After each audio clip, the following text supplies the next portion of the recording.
صحابہ نے سمامہ بن اسال جو کہ یمامہ کا سردار تھا اس کو مسجد نبوی کے ستون کے ساتھ لا کے باندھ دیا۔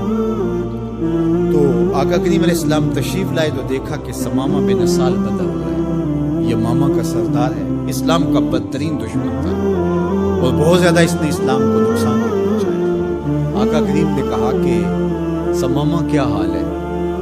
تو اس نے کہا کہ اگر آپ مجھے قتل کریں تو میرا قتل رائے گا نہیں جائے گا، اور اگر آپ میرے عوض کوئی مال لینا چاہیں تو آپ حکم کریں، میں کنگال نہیں ہوں کہ نہ دے سکوں، اور اگر آپ مجھے یوں ہی چھوڑ دیں تو میں احسان فراموش شخص نہیں ہوں، اس نیکی کا بدلہ دوں گا۔ حضور علیہ السلام نے کچھ نہیں کہا اور چلے گئے۔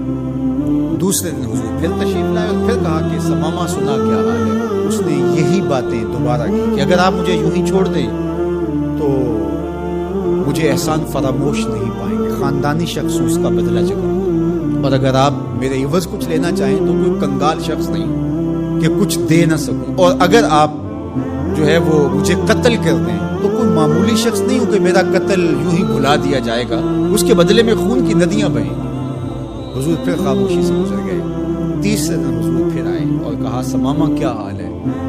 اس نے پھر وہی باتیں کی کہ اگر آپ مجھے یوں ہی معاف کر دیں تو احسان فراموش نہیں، اور اگر آپ مجھے قتل کر دیں تو میرا قتل رائے گا نہیں جائے گا، اور اگر آپ یوں ہی چھوڑ دیں تو پھر اس کے جواب میں میری طرف سے جو رد عمل ہوگا وہ بھی دیکھنے والا ہوگا۔ تینوں دن یہی بات کہی، لیکن حضور تینوں دن اس کی گفتگو سنتے رہے۔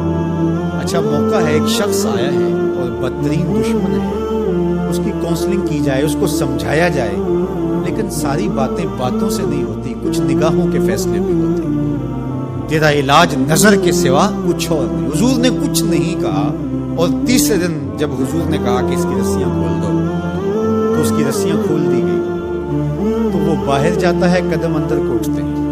حضور نے تو چھوڑ دیا، لیکن اب وہ جائے تو کہاں جائے؟ پر کاٹ کے میرے کہا صیاد نے مجھ سے، جا تجھے کشمکش دہر سے آزاد کیا۔ ہر قیدی رہائی مانگتا ہے، اور جب اس کو پروانہ ملتا ہے کہ آج تو جیل سے آزاد ہوگا تو وہ اچھلتا کودتا ہوا باہر آتا ہے اور جیل کے سوگوار ماحول کو چھوڑ کے بھاگتا ہے۔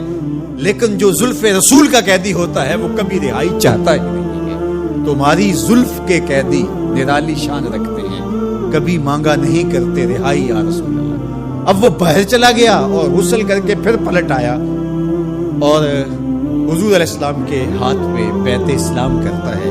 اسلام لانے کے بعد اب وہ جو پہلی بات کرتا ہے وہ سنیے۔ وہ کہتا ہے حضور مجھے سب سے زیادہ اگر کوئی برا دین لگتا تھا تو وہ دین اسلام تھا، لیکن اب میری کیفیت قلب یہ ہے، جتنا پیارا دین دین اسلام لگتا ہے کوئی اور دین ہے ہی نہیں۔ اور جتنے بھی دنیا پہ شہر موجود تھے، مجھے شہر مدینہ ان میں سے معاذ اللہ اچھا نہیں لگتا تھا، لیکن اب میری کیفیت یہ ہے جنوں ویکھ کے اکھیاں ٹھر دیاں، جنوں ویکھ کے ٹھردا سینہ ہے، ربا تیری ساری خدائی وچوں بس ایکو شہر مدینہ ہے۔ تیسری بات اس نے حضور کے چہرہ انور کے بارے میں کہی کہ پہلے آپ کے بارے میں میری رائے اچھی نہیں تھی، اور اب آپ کے چہرے کو دیکھتا ہوں تو ٹھنڈ پڑتی ہے، روح کو قرار ملتا ہے۔ ایسا سونا اور حسین چہرہ مجھے کائنات میں کہیں دکھائی نہیں دیتا۔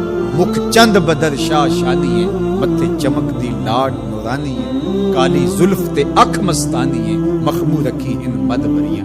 اب اسلام لانے کے بعد جو فوری تبدیلی اس نے محسوس کی اس کو بیان کیا۔ حضور کائنات میں سب سے محبوب چہرہ اگر مجھے نظر آتا ہے تو وہ آپ کا ہے۔ تو ادھر ایمان لایا اور ادھر دل میں یہ تغیر اور یہ تبدیلی پیدا ہوئی۔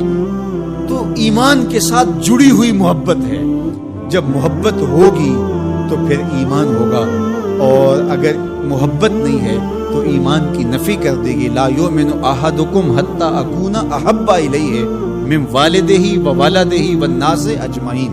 محمد کی محبت دین حق کی شرط اول ہے، اسی میں ہو اگر خامی تو سب کچھ نہ ہو۔ تو محبت حضور علیہ السلام کی یہ تقاضائے دین ہے، یہ منشاء ایمان ہے۔